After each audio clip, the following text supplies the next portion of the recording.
অত্যন্ত উদ্বেগজনক এবং মর্মান্তিক খবর এসেছে। সেটা হচ্ছে গতকাল শালবনীতে তার সুন্দরা গ্রামে মিছিল চলছিল আমাদের প্রতিপক্ষ রাজনৈতিক দলের বিজয় মিছিল। এবং সেই বিজয় মিছিল যখন শালবনীতে চলছিল, সেখানে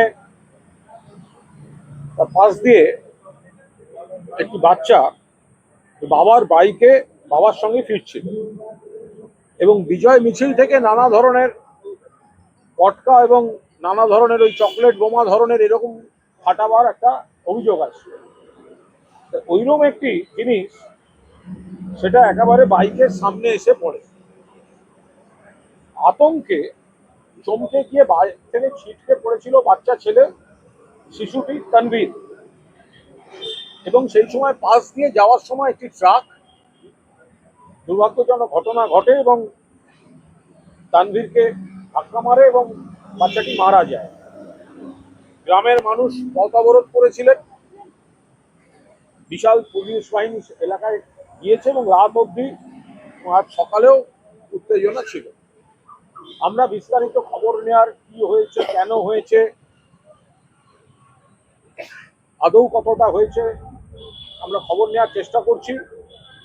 এখনো পর্যন্ত খবর ওইটি যে বিজয় মিছিল থেকে নানা ধরনের পটকা ইত্যাদি বাইকে পড়ায় ছেলেটি, বাচ্চাটা আতঙ্কে পড়ে যায় এবং পাশ থেকে লরি মেরে দেয়।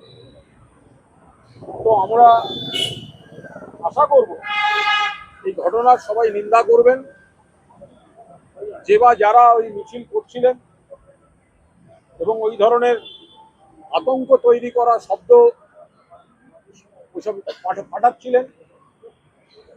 একটা মৃত্যু অত্যন্ত দুর্ভাগ্যজনক, নিন্দনীয়, তামান্নার ঘটনা ঘটে গেছিল।